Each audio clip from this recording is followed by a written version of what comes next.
Morning, brothers and sisters. Today's morning devotion is on Isaiah 26.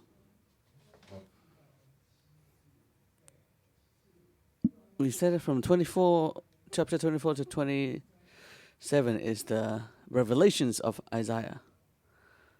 Chapter 24 said, the Lord will be God. The Lord will reign. The kingdoms of the world become the kingdom of my Lord, my God, forever and ever. Chapter 25 is that we will enter into the banquet of heaven. And today we are chapter 26. And I call it, you will enter into the stronghold of salvation.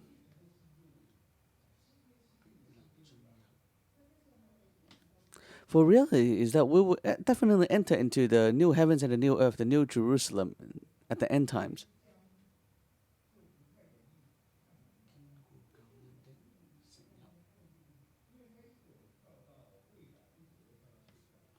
Because it's hard to understand because it jumps back and forth from present to and the future. And it jumps back and forth. This is a specialty of the book of prophets. Now let's look at the contents.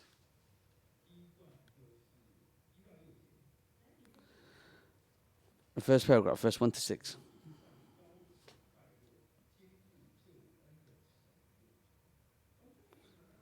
Is it the strong walls of the world will fall, but the strong stronghold of salvation will stand.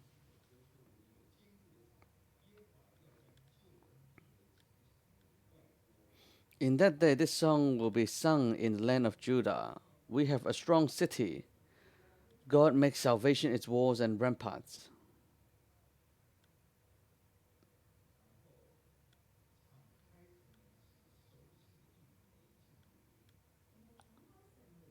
Open the gates that the righteous nation may enter, the nation that keeps faith. So this strong city is the city of salvation. And if you're righteous, you keep the faith, then you can enter. It's referring to the events of Revelation 21.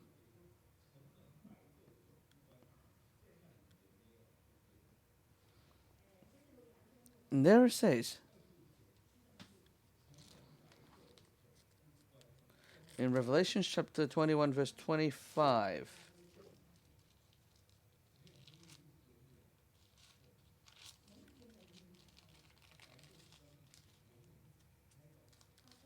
the gates never shut.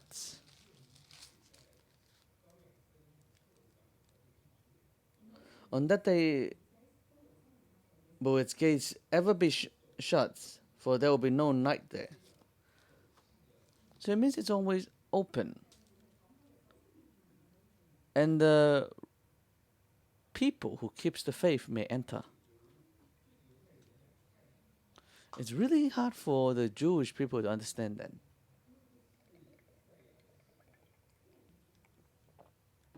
Because that was during the time of Isaiah. Or you might think it's during the time of Hezekiah. It's during the times of Judah, the southern kingdom. They used to be mighty. And then they were taken into captives. And their nation was no more. Again and again. They were destroyed by Babylon and then Persia. And Persia was overthrown at the hands of Greece, and the Greece were overthrown by the Romans. And here you say, I can enter the city of salvation. I can't even remember how many times was my nation being overthrown and ruled by others. And yet you're talking to me about this.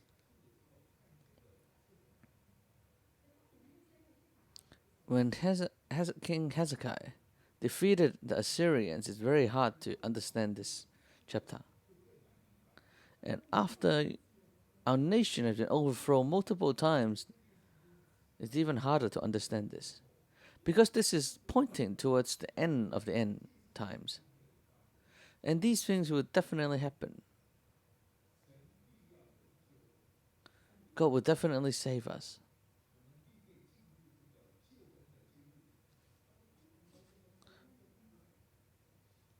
We surely will enter into this strong city of salvation.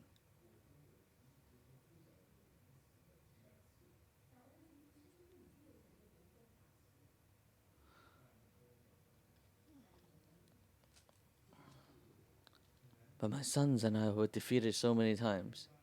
We've died many times over, but here you're talking to me about this. But if we drag this timeline to 2,000 years later, then it becomes clearer. The city of salvation will be open and we can enter. But the prerequisites in verse 3,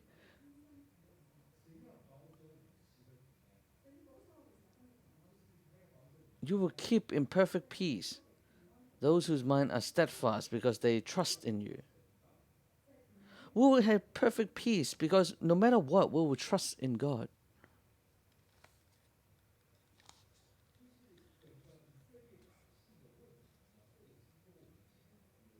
So the problem of the Israelites, or let us say the problems of us Christians, is that sometimes we trust in God, but other times we don't.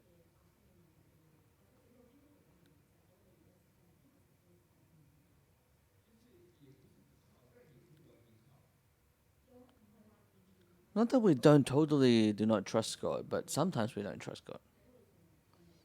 And we will be tossed back and forth.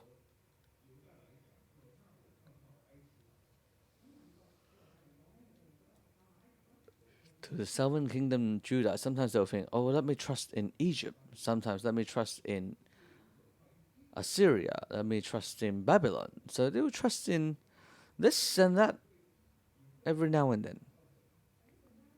But then at certain times they will pray to God. And they will go back and forth. But here it says, trust in the Lord forever. We will trust the Lord forever. Verse 4, for it say, He is the rock eternal. And the other high walls will stumble. You think they dwell on high, they will be laid low. And here, when it says it will lay low, is that it will level it to the ground and cast it down to the dust. It all means it humbles it.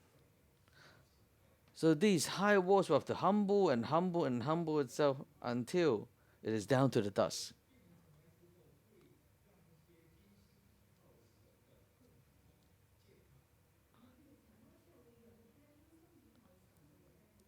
And after it turns to dust, they will be trembled by the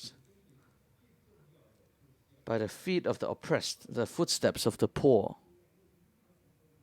The most important thing for us is that we will have to trust in the Lord to the very end, and then you will have received victory in the end.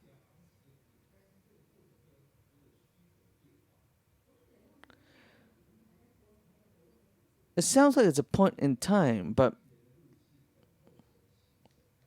it's not as straight of a path as we thought. The path of the righteousness is a path that waits for the Lord's judgment. So verse 7, how can we trust in the Lord? Is that we will have to walk in the righteous path. We know we have to follow the path of righteousness, for God is righteous. And God will help us to be righteous.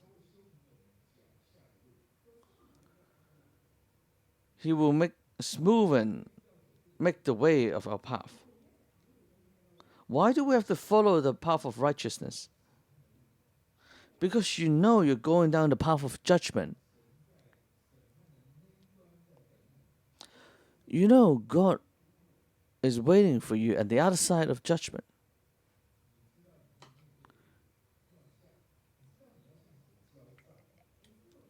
You know you have to give an account to God. You can convince many others. You can have many reasons.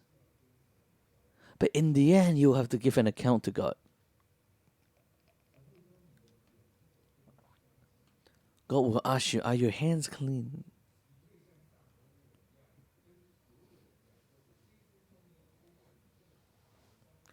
Can you be like Samuel, who said to everyone that, I've never taken a calf or anything from any of you? Or when you face God and God asks you, do you love me more than these?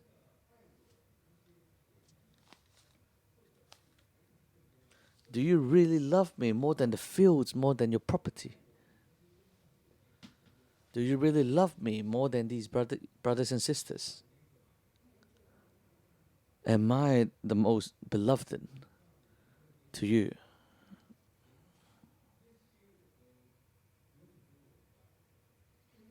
And you will say to God, yes, there are many things I don't love. But there are a few things, including you, that I love. But God will ask you, am I the one you love the most? So in this path of judgment, when you follow down the path of judgment, what you will face is some very fundamental questions. And we have to give an account to God. We know that we're going down the path of judgment. So when we want to follow the path of righteousness, and God will help us go down the path of righteousness.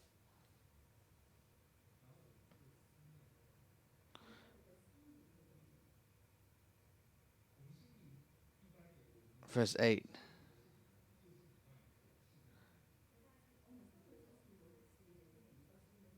We wait for you, your name and renown,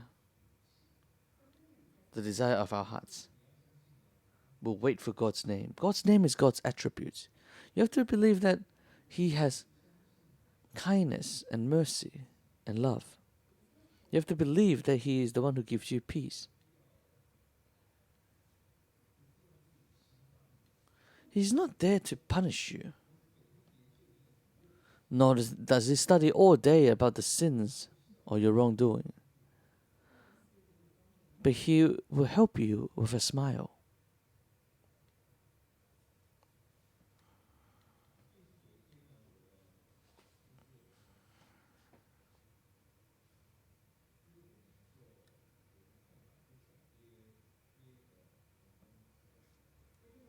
Recently, I have some time and we want to have a meal with a coworker.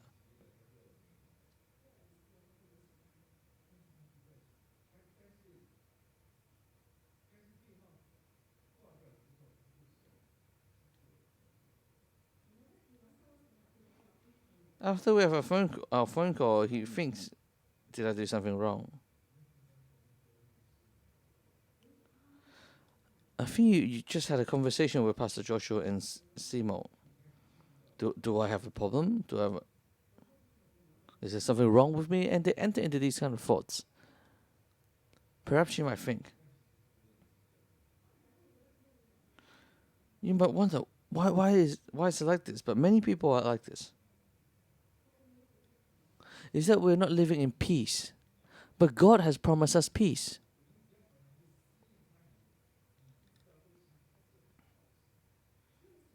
When you think about Him often, you know He is a good God.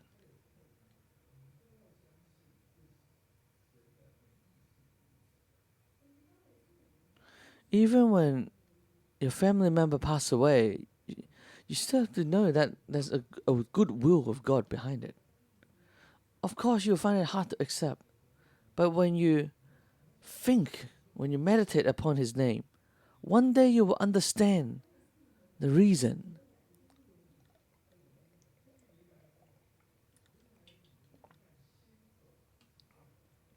That if your other half pass away, it's good. It's better than I pass away first. And we are in this together. And there are those who pass away roughly the same time. And for many things we don't understand, but we got to know that it's what God deems to be the best. And only by meditating upon His name, then can we understand deeper. So we are like this, but what about the wicked? The wicked is that you treat them well, but they still ignore you. Nor does he know anything of righteousness.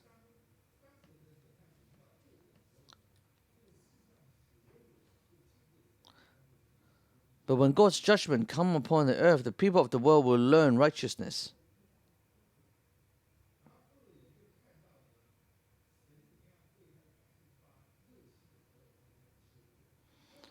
And the wicked will see the zeal of the Lord for His people, and they will be put to shame.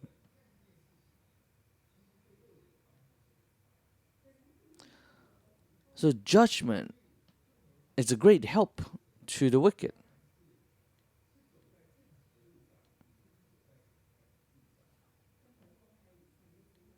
How much more so is it for the people of God? When they follow the path of the righteous.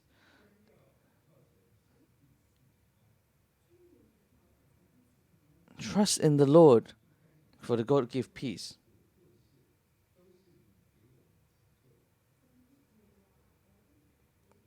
Verse 12. Lord, you establish peace for us. All that we have accomplished, you have done for us.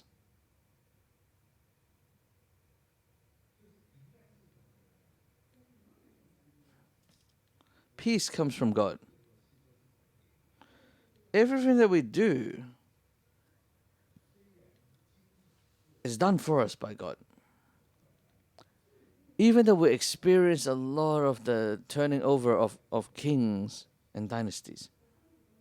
Verse 13 it says, Lord our God, other lords besides you have ruled over us. So although they have been through many rulers, when Assyria defeated us, we trust in the Lord. When Babylon destroyed us, we put our trust in the Lord. When Persia destroyed us, we trust in the Lord. Or well, let's say that He ruled over us, but we still trust in the Lord.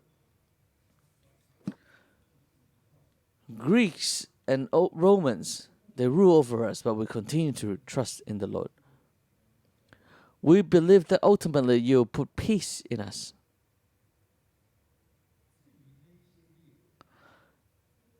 But in regards to these other nations, those who rule over us, they will fall.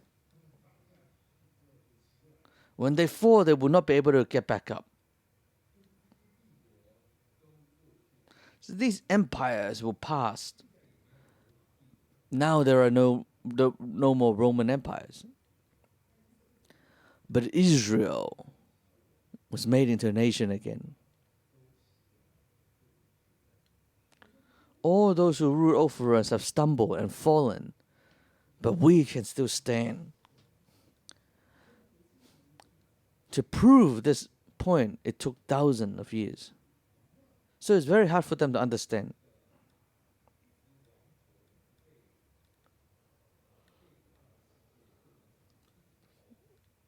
But we have been overthrown and taken captives into different parts of the world. We keep on fleeing.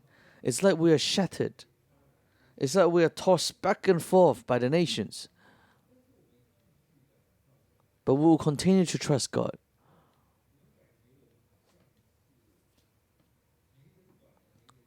We feel like that nobody cares about us. Nobody wants us. People, everyone is after our lives.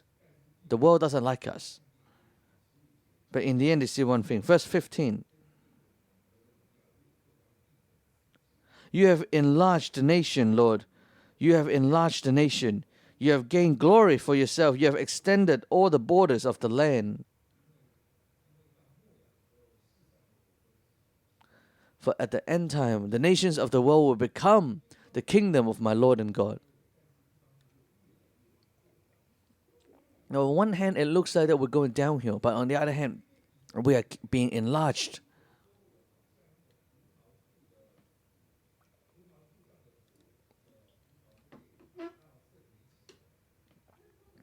On one hand, he said to Israel that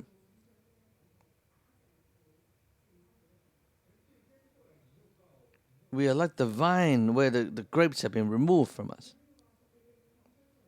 But on the other hand, you said that we will enlarge and enlarge. It sounds contradictory. But it's actually a matter of what comes first and what comes later. As we continue, the gates will become wider and wider. At the beginning, the gate seems very narrow. It seems very, very narrow, getting narrower and narrower. And you will be mocked. And you might think that there's no way out. But when you trust to a point that this gate will begin to open wider and wider. It's like that for individuals, it's also like that for a nation.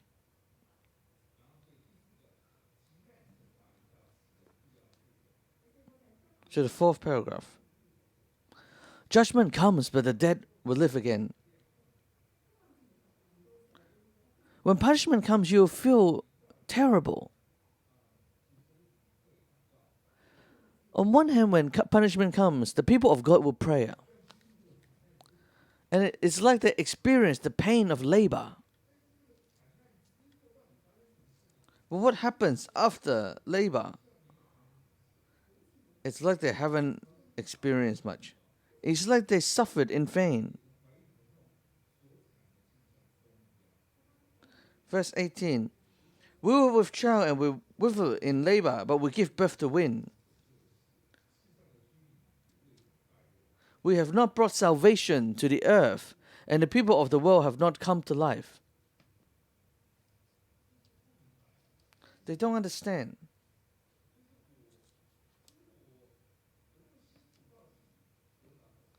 What did I gain from all this suffering? Who benefit from this? It's like I didn't save anyone. And those who oppress me did not stumble.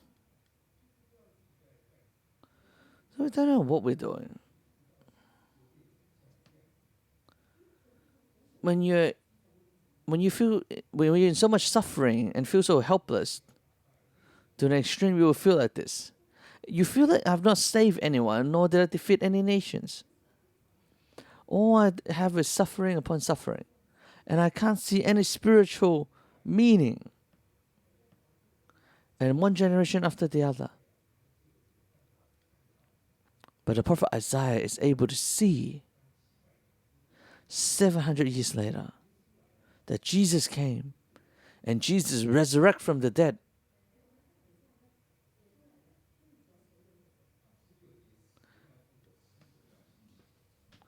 Verse 19, but your dead will live, Lord, their bodies will rise.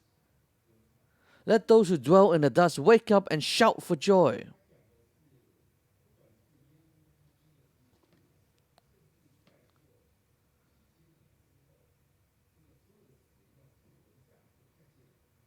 It's talking about not only the first person who resurrected from the dead, Jesus, but many thousands of years later, all the dead will come to life, will resurrect. He said, yes, it appears that you're suffering in vain and you can't see any meaning from it. But those who oppress you, when they fall, they will never get back up.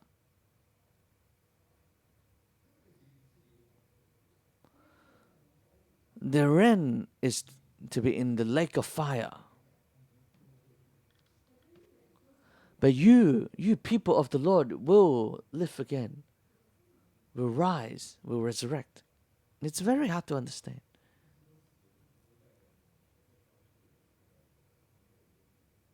We've died for so many generations. Many generations have died. But here you're telling me that they'll live again? What are you talking about? But Isaiah sees the eternal will, his plan for salvation.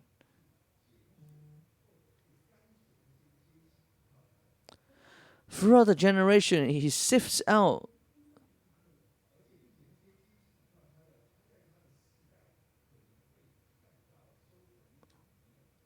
and see who will trust in him to the end.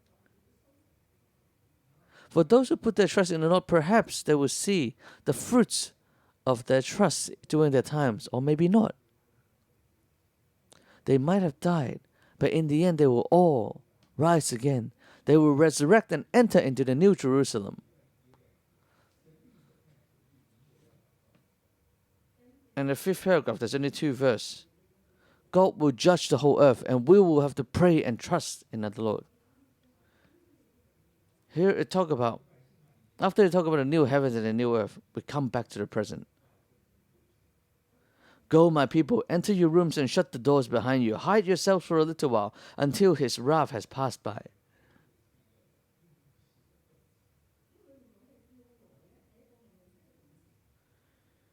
Here we talk about go, it's a command. And enter your rooms, shut the doors behind you. Hide yourselves for a little while. All these verbs are said in a tone of command.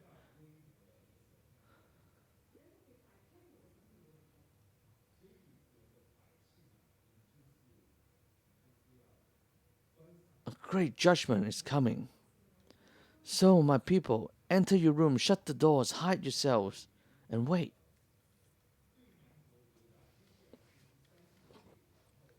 For what's waiting up ahead for Judah, the southern kingdom, it's 3 rounds of captivity, and many lords will reign over them. And we believe that during the end times it will be like this too.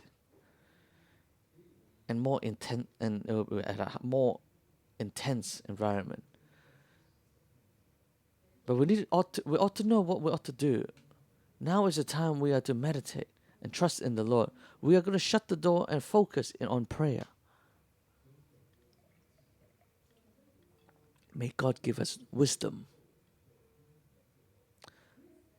When there is time for us to work, we will work.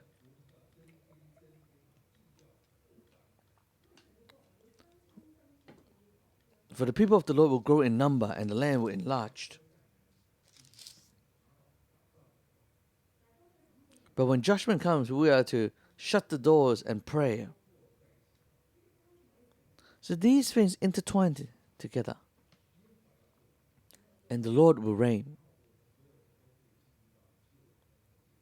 And we will all enter the strong city of salvation. May God help us.